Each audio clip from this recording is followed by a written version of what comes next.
Welcome to Books Recapped. Karpyshyn, Path of Destruction. Third part. Chapter 24 to the Epilogue.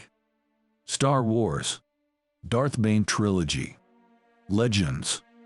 For the previous spots, check out our previous Path of Destruction videos.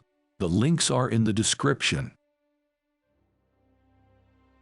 Bane began a journey through the jungle on foot, thinking about how he would deal with the Brotherhood. He had no time to think about the death of his mentor.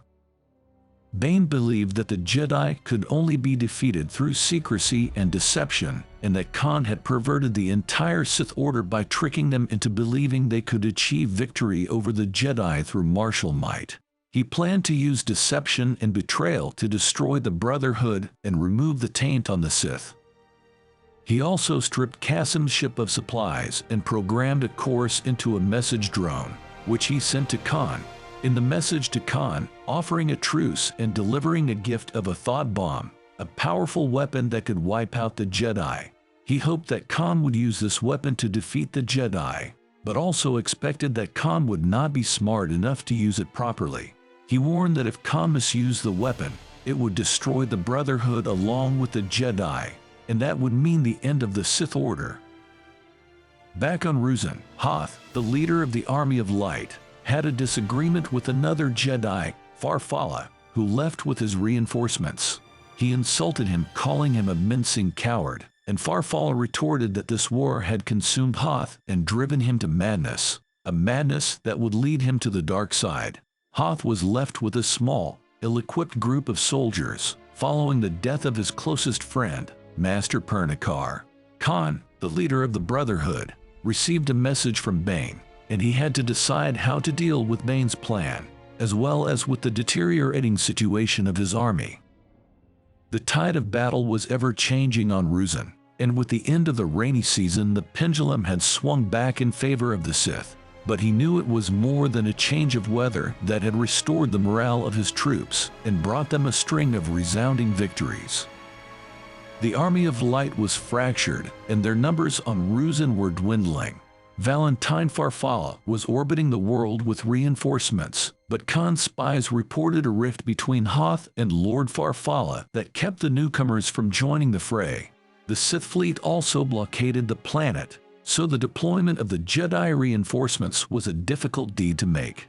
He was also concerned with the strange reversal of the age-old situation, as he knew that the Brotherhood of Darkness remained united and strong while the Jedi were split by infighting and rivalries. He was unsure what to make of the message he had recently received from Darth Bane, and he turned to Pt.3 for help. They decided to send an emissary to Bane. Bane chose the planet Ambria as the location to meet Khan's emissary. The planet was a barren and desolate place, scarred by dark side energy, and had very few resources or people.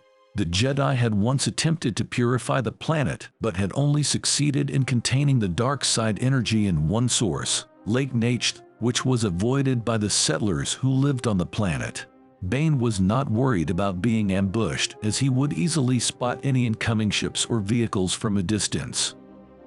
As he waited for the emissary, Bane thought about how he could convince other Sith Lords to join him in overthrowing Khan and destroying the Brotherhood of Darkness. He knew he would have to come up with a plausible story to explain his desire to join the Brotherhood after a failed assassination attempt against him. However, his thoughts were interrupted when Pt.3 arrived unexpectedly. Bane was initially excited to see her, but Pt.3 poisoned him with a kiss, with a subtle and deadly toxin called Synix. The poison had spread throughout his body and was damaging his vital organs. He knew that he had to find a healer to save his life. Bane set off towards the nearest battleground in search of a healer named Caleb. He knew he was on the planet. He also knew that time was running out as the poison was taking a toll on his body, leaving him weaker and weaker with each passing moment. In the last moments, Bane stumbled upon a land crawler man group of scavengers whom he used to drain the life energy from. He had left the bodies of the previous owners of the land crawler where they fell, as he took the vehicle.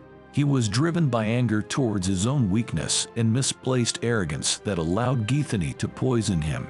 As he drove across Ambria's vast and empty plains, he was plagued by the memories of the vehicle's previous owners and the constant noise of the junk piled in the back. He was also plagued by the fear that if he died now, his great revelation, the rule of two, the salvation of the Sith, would end with him. He needed to find Caleb, the healer, as he knew that he only had a few hours left before his body succumbed to the paralysis and his mind was swallowed by the fevered madness brought on by the toxin. Caleb felt the land crawler's approach long before he saw or heard it. He was already sitting outside his hut waiting for it. When the vehicle arrived, he saw the large and muscular man, dressed in dark clothing and with a lightsaber hanging from his belt, climb out.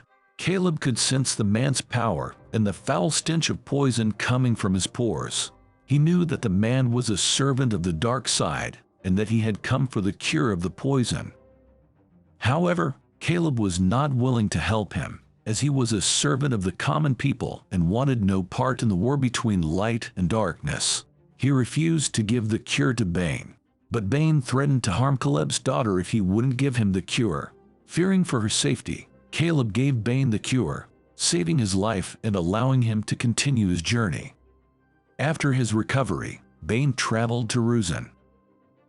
After landing, he made his way to the Sith encampment. He was surprised to find that both Sith and Jedi fleets were in the system, with the Sith forming a blockade around the planet to prevent Jedi reinforcements. However, the Jedi were not trying to break through the blockade, and the Sith couldn't attack without exposing their lines. The planet had a sense of weariness and malaise in the air, and the Force was in turmoil. As Bane approached the Sith camp, he came across a scene of slaughter, with bodies of both Jedi and Sith scattered across the land. He could see the Jedi hiding in the forests, and as he approached the camp, he could sense that there was tension between the Sith leaders. Bane arrived at the Sith camp and entered a strategy meeting where Lord Khan and the other Sith lords were discussing their plans to defeat the Jedi on Ruzan. Lord Capez expressed his concerns that they had lost ground everywhere else in the galaxy and that the Jedi fleet was still waiting outside the blockade. Lord Khan reassured the group that victory was imminent and that the Jedi fleet would not be able to break through their blockade. He also stated that with the Jedi gone, they will easily reclaim the worlds that have slipped back under the Republic's control. The group agreed with Lord Khan's plan. Lord Khan then revealed the latest information from their reconnaissance drones and was about to continue his strategy when Bane walked in. Lord Khan was surprised and shocked to see Bane alive and well, as he had heard that Bane had died. The Sith, including Khan, Pt.3, and the rest of the Dark Lords, gathered atop a barren plateau overlooking the forests where Hoth and his army were hiding. They used their flyers, the short-range fighters, to attack the Jedi. They also performed a ritual in which they communed with the Force, drawing on their strength and combining it through a single conduit, with Lord Bane at the center, urging them on. He commanded them to touch the dark side and let its around engulf and devour them. The ritual caused a fierce wind and electrical storm to appear, which strengthened the Sith and also caused a fire in the forest where the Jedi were hiding. The Jedi were forced to flee. Bane, from the personal comlink of Lord Khan, ordered the orbiting Sith fleet to engage the Jedi fleet.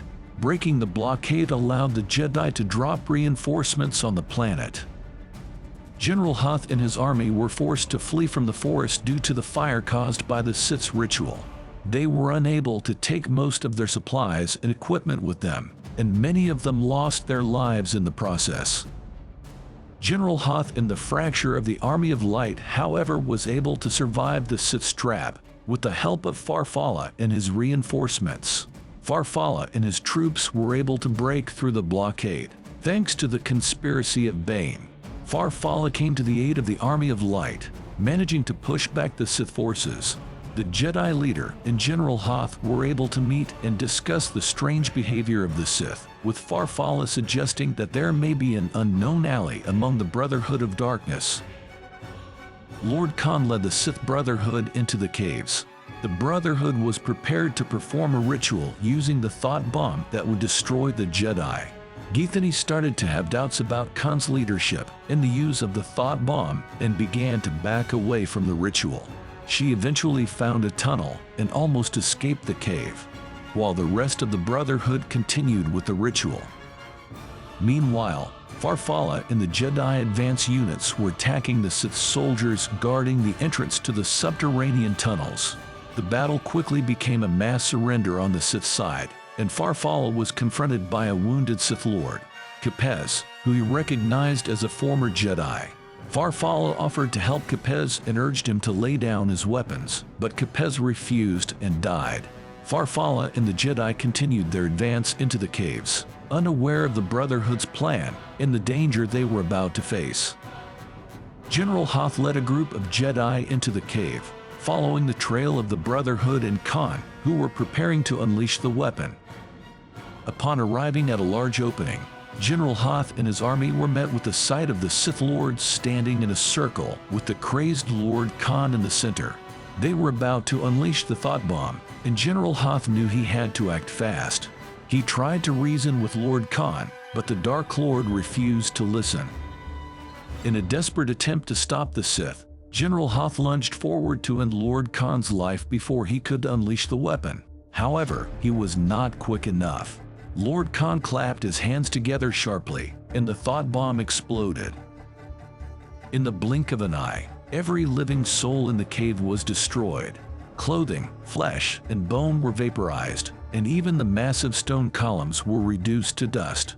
The rumbling echo of the blast rolled down every tunnel, crevice, and fissure leading out of the cavern, spreading destruction as it went.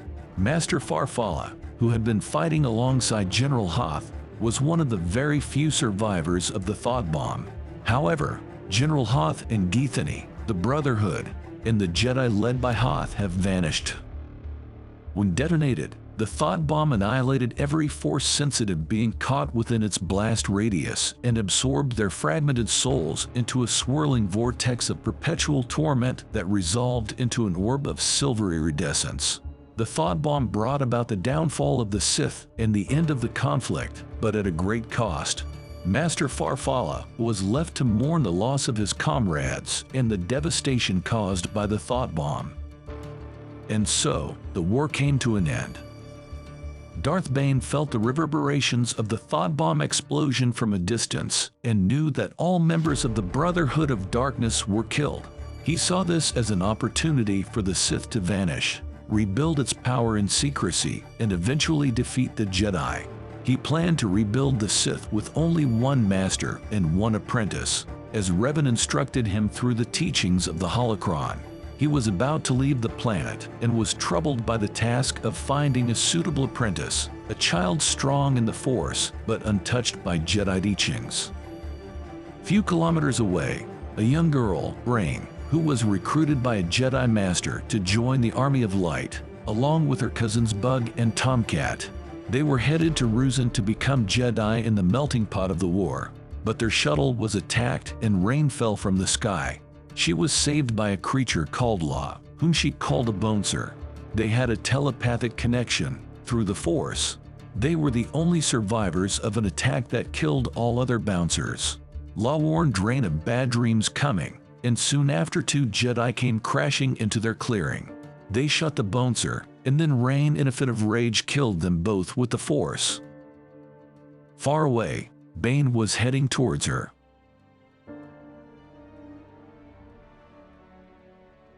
This is the end of the book. Thank you for watching our video. If you liked it, please consider subscribing to our channel.